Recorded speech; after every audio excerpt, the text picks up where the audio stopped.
Today I'll be arguing that in images, representations of national identity are constructed that comment on political issues.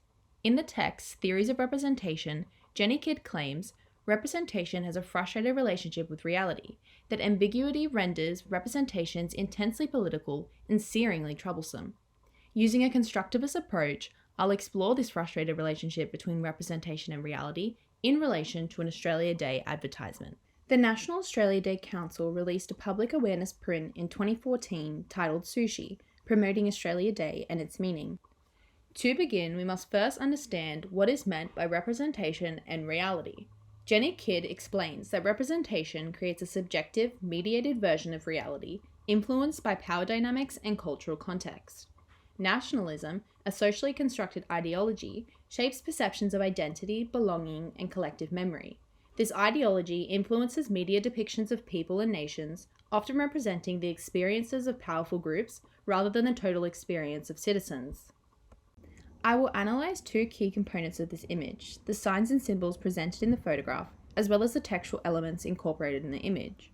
The promotion presents a neutral stance on a political issue, but lacks a cohesive argument. The photograph used for this advertisement employs stereotypes of the typical Aussie. A white male barbecuing and laying in the sun, a previously established reality of the nation. Elders suggest that while stereotypes still reinforce the dominant narrative of Australia, they can also be presented in a humorous manner, displaying that Australians are aware of the outdated and biased stories of the nation. The image attempts to represent all Australians by contradicting this representation with the salient image of the sushi rolls in the shape of Australia. This is materiality in action as it signifies the multiculturalism of Australia through the juxtaposition of the flag with the shape of the sushi. The image encourages viewers to imagine the nation and what it means to be Australian, offering an almost bird's-eye view of the subject, appealing to people's need for autonomy. As we move on to the textual elements of this visual media, the frustrated relationship between representation and reality appears. The image alone only represents typical Australia Day celebrations. It's not until you read the text that a representation of all is portrayed. As discussed by Kidd, the words, language, and signs used in everyday life and social contexts help form our reality. This implies that rather than reflecting an already present reality, signs in combination shape our perceptions. What is most interesting about the writing in this image is the size of the text. The largest piece of writing is representing the Australians that celebrate on January 26, whereas the smaller writing represents the other meanings of the day. The text changes the trajectory of the image as the sheer size of the font seems to side with one argument of the debate rather than expressing it as a whole. This is one of the strategies employed by powerful groups to maintain the myth of a unified nation, to further comment on political issues through continual telling rather than facts.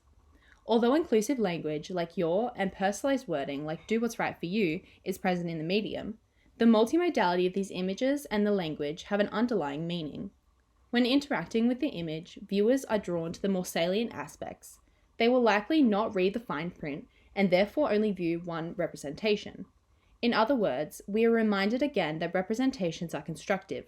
They frame and feed into our understandings of the world and our place within it. Despite the image reflecting the reality for some Australians, it fails to address the discourse around the Australia Day debate, such as the change of date argument. What this image is trying to portray makes sense in theory, but the specific design choices fail to represent the reality of the political issue. This analysis exhibits that images play a significant role in shaping perceptions of national identity and engaging with political discourse. So, do you think this image reflects reality?